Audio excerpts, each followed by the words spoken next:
nunca foi tão necessário nós estarmos constantemente, e não só em ocasiões como essa, reunindo aquilo que nós chamamos de a liderança da igreja. Nós hoje podemos considerar que nós vivemos uma das maiores crises morais, espirituais e ministeriais que nós temos hoje no quesito liderança. Nós vivemos um tempo em que a liderança tem se deixado levar por influências externas malignas, trazendo prejuízos até irreparáveis para a igreja. E quando nós vemos, pastor Wagner, uma reunião que tem como propósito reunir líderes, ministros, futuros líderes, pessoas que sabem, anseiam e temem o que de fato é o ministério, para nós se constitui num momento de muito otimismo, de muita perspectiva,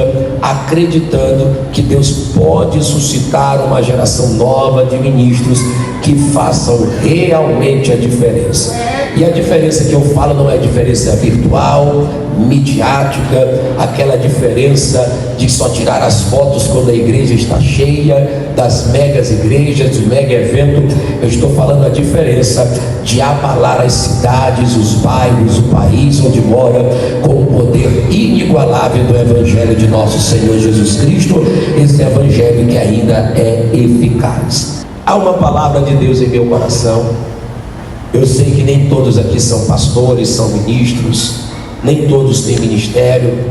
A palavra é um tanto quanto confrontante, vai doer um pouquinho em nós, mas é para o nosso bem, e no final a gente se derrama na presença de Deus. Amém?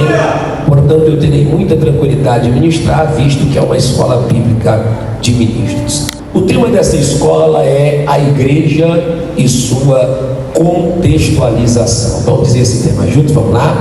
A igreja e sua contextualização. E antes de nós abordarmos propriamente dito este tema, ou essa expressão contextualização, para essa noite, na mesma proposta temática, eu gostaria de convidá-los a refletir num subtema que recebi da parte de Deus enquanto preparava essa mensagem. O subtema da mensagem que eu vou pregar é: ministros transformadores de um contexto. Ministros transformadores de um contexto. Eu poderia até substituir a palavra ministros por igreja, coletivizando assim a temática e dizer igreja transformadora de um contexto. Mas vamos ficar com a palavra ministro, por se tratar de uma escola bíblica. E agora eu quero que você diga após mim, apenas a título de memorização. Diga: ministros transformadores de um contexto. Quando você estuda a palavra contextualização, vai saber que consiste no ato de estabelecer um contexto para determinada coisa ou assunto. E isso, para nós entendermos o quanto a palavra contextualização ela é importante ou tem alguma importância para a igreja, basta lembrarmos que para que haja um correto entendimento sobre certo assunto, é preciso saber do seu contexto ou do contexto que o cerca. Eu não posso determinar um assunto, não posso esclarecê-lo, elucidá-lo, se eu não conhecer o que cerca todo aquele assunto a partir do seu determinado contexto. E na contextualização são apresentadas as circunstâncias que ajudam a formar não uma compreensão parcial, fragmentada, obsoleta, rasa daquele contexto, mas uma compreensão total, plena. Uma vez que se sabe o contexto, assim nós podemos determinar o assunto em sua plenitude. Portanto, contextualizar é incorporar um determinado contexto para uma compreensão plena, como eu já disse. Agora, quando eu penso na contextualização e também na igreja, a partir dessa perspectiva, e agora eu quero que você redobre a sua atenção, porque as duas perguntas que eu vou fazer aqui, elas norteiam a mensagem desta noite e o conteúdo que Deus colocou no meu coração. Falando sobre contextualização que envolve a igreja, eu não sei, irmão, se a pergunta mais adequada seria: em que contexto de mundo a igreja vive? Essa é a primeira pergunta. Mas levando em consideração, pastores, obreiros que estamos aqui, o tempo em que nós vivemos, pastor Wagner, talvez a pergunta poderia ser contrária. Como assim, pastor?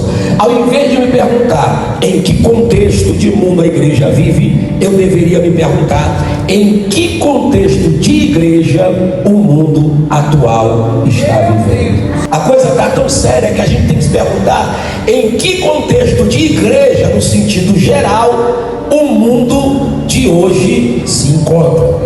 E permitam-me ficar com essa segunda parte, ficar com essa segunda proposta, para refletirmos em que contexto de igreja o mundo atual está vivendo. Em primeiro lugar, irmãos, o mundo, não estou falando da igreja, vivencia atualmente o contexto de uma igreja marcada por escândalos.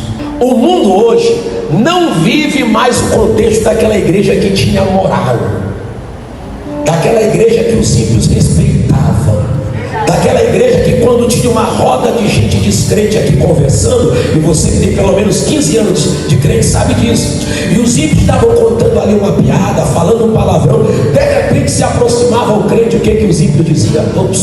Lá vem o irmão, vamos ficar calados, o irmão está chegando aí. Era assim ou não era?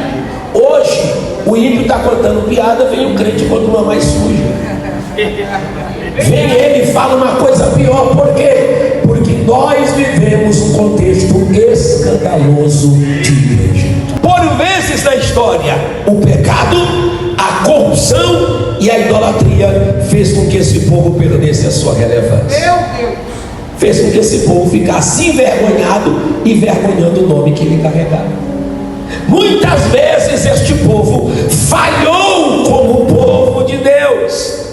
E nos dias de hoje há profecias contundentes. E deixa eu começar com uma bem pesada, texto que pouco você vai ver pregador pregares. Na segunda carta de Pedro, no capítulo 2, Pedro diz: e assim como no povo, no meio do povo, houve falsos profetas, agora no meio de vós estarão falsos mestres.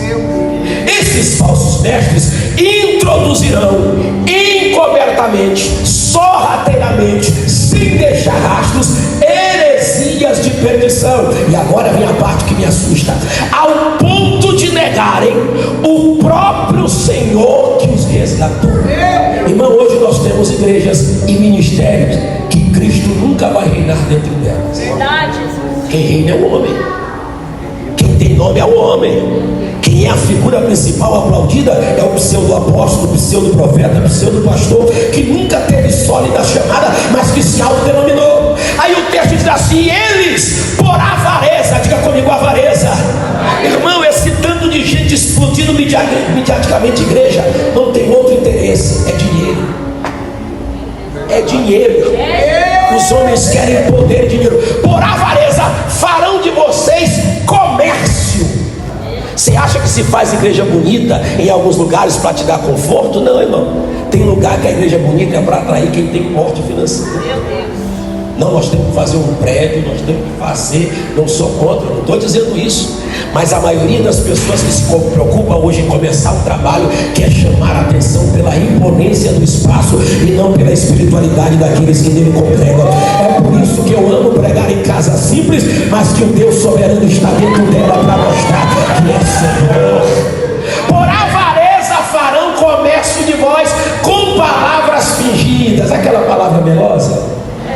O pregador do banquinho, que fica mexendo com as tuas emoções e a tua psique, aquele que fica falando tão bonito, tão manso, que não te confronta, não te exorta, até porque tu está tão machucadinha, tu está tão ferido e não precisa ouvir palavra dura, não, irmão. Palavra dura é remédio que cura, que restaura, que confronta, que levanta crente.